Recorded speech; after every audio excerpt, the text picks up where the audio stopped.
Nachádzame sa v centre voľného času v regionálnom centre mládeže. O malú chvíľu začne vernisáž k multimediálnej výstave Slovenská cesta do mikrokozmu.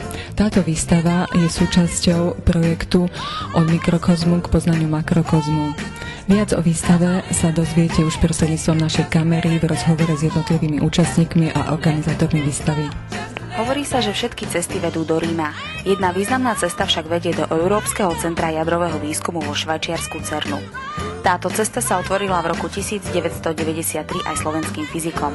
A práve o ich ceste a nielen o nej hovorí putovná výstava s názvom Slovenská cesta do mikrokozmu. Výstavu pripravil Ústav experimentálnej fyziky Slovenskej akadémie vied v Košiciach v spolupráci s Prírodovedeckou fakultou UPJ, Slovenským technickým múzeom v Košiciach, Centrom voľného času, Regionálnym centrom mládeže v Košiciach, Katedrou fyziky Technickej univerzity v Košiciach a firmou Krajsoft SRO.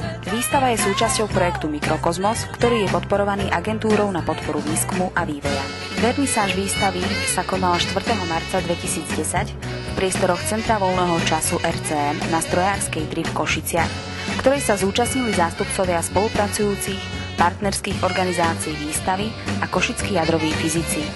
Multifunkčnú výstavu otvorila riaditeľka Centra voľného času RCM, inžinierka Erika Munková. Sprievodné slovo počas vernisáže mal doktor Ivan Kimák, koordinátor projektu Mikrokozmos z Centra voľného času RCM v Košiciach. Návštevníkom výstavy sa prihovoril riaditeľ Ústavu experimentálnej fyziky SAU v Košiciach, docent doktor Karol Flachbart, doktor vied. Doktor Ivan Králik, kandidát vied, vedúci oddelenia súviadrovej fyziky z Ústavu experimentálnej fyziky SAU, priblížil zúčastneným históriu vedeckej spolupráce košických pracovísk s CERNom a súčasnú situáciu na urýchľovači LHC. Čo sa môžu návštevníci výstavy z jednotlivých panelov dozvedieť?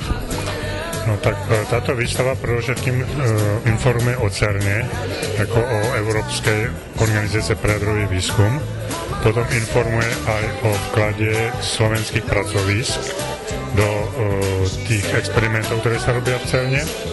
A potom teda proste tu možno získať aj obraz o tej spolupráci rôznych slovenských organizácií a vôbec Slovenska ako celku s CERNom a s tou vedeckou komunitou, aj teda nie na poli teda vedy, ale na poli vzdelávania. No a potom tu máme taký kútik fyziky, kde pomocou rôznych prístrojov demonstrujeme fyzikálne javy, ktoré využívame jednak pri urýchlovači, pri porádzke urýchlovača a aj na detektoroch práve na registráciu tých častíc v procese tých zrážok, ktoré študujeme. Stredoškolských študentov my sa snažíme zapájať aj aktívnym spôsobom. To znamená, oni sa zúčastnili priamo na tvorbe tejto výstavy. Napríklad logo výstavy nám navrhol jeden študent, logo celého projektu asi ďalšia študentka. Mali sme rôzne súťaže. Ďalšou takou veľkou skupinou, ktorá sa zapája priamo do prevádzky výstavy, sú tzv. Lektori. To sú opäť stredoškolskí a vysokoškolskí študenti. Takže tu sa nachádzame pri vitrínach, kde práve ukazujeme súčasti aparatúry, ktorá bola navrhnutá a vyrobená na Slovensku a nebo slovenskými vedcami, slovenskými inžiniermi a ktoré sme proste potom ako dodávali priamo na či už na urýchlovač, alebo na jednotlivé detektory. Vidíte nejaké prepojenie medzi Centrom voľného času a výstavou takéhoto charakteru?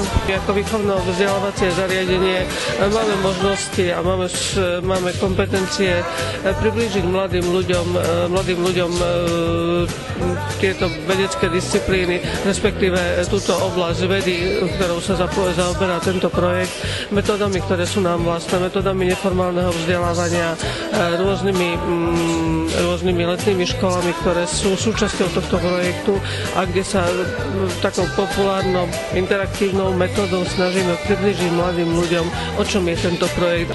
Tak chlapci, čo hovoríte na jednotlivé exponáty, ako vás výstava zaujala? Tak výstava vlastne opisuje to, čo sme sa dozvedeli na školeniach. Sú to exponáty, ktoré sme už videli.